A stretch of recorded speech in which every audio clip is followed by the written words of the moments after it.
Halo bro, nama gua Rifanul Lihatu. Nama saya Ralda Pelealu. Nama saya Melanie Sevintia. Kami dari Universitas Indonesia. Dan pada hari ini kita akan membuat video tentang apa sih itu typhoid, kemudian tanda dan gejalanya, kemudian cara penyebarannya gimana, sama cara pencegahannya. Oke, kita akan lihat videonya sebagai berikut.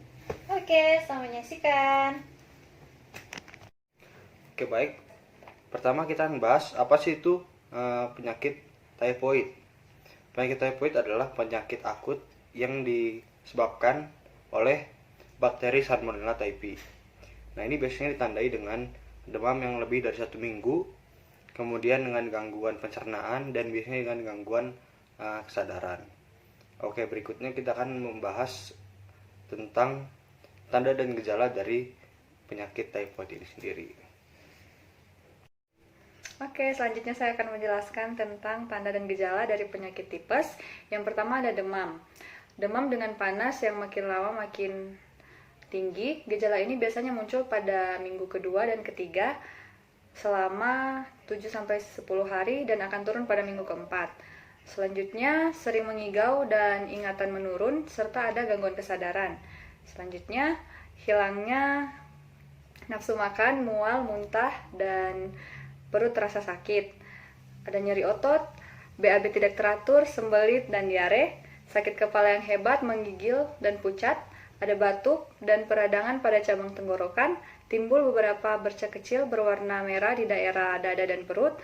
Dan yang terakhir pada mulut, nafas berbau tidak sedap, bibir kering dan pecah-pecah, dan lidah kotor. Halo, di sini saya akan menjelaskan tentang 5 penyebaran typhoid. Yang pertama yaitu dari feses, yang kedua yaitu dari finger, yang ketiga dari food, yang keempat dari fly, yang kelima dari vomitus. Saya akan menjelaskan satu persatu. Yang pertama dari feses. Jadi di sini bagaimana seorang yang terkena penyakit typhoid ini melalui fesesnya, dia jarang cuci tangan sehingga feses itu dapat menyebar. Lalu yang kedua yaitu dari jari-jari, kita dapat lihat jika ada kuku yang panjang itu terdapat kotoran, sehingga orang juga kadang juga jarang mencuci tangan. Lalu yang ketiga yaitu dari makanan. Dari makanan itu makanan yang terkontaminasi banyak sekali mengandung bakteri-bakteri, yaitu bisa dari penyebaran dari makanan yang terkontaminasi yang tidak higienis atau disajikan dalam kondisi yang mentah atau kurang matang waktu pada masak. Lalu yang keempat yaitu dari lalat. Makanan yang terkontaminasi dari lalat juga bisa menyebabkan bakteri ini ada, dan ketika kita makan kita terkontaminasi. Lalu yang kelima yaitu dari vomitus. Orang-orang yang memiliki penyakit ini dari muntahan itu juga bisa tertular. Maka dari situ kita dapat mencegahnya melalui cuci tangan. Cuci tangan nanti kami akan jelaskan. Oke.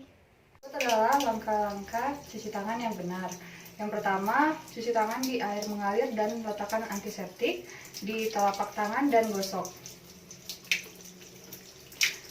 Langkah yang kedua, gosokkan kedua punggung tangan secara bergantian. Yang ketiga, gosok sela-sela jari tangan dan telapak tangan. Yang keempat, gosok buku-buku jari tangan bergantian. Yang kelima, gosok kedua ibu jari tangan bergantian.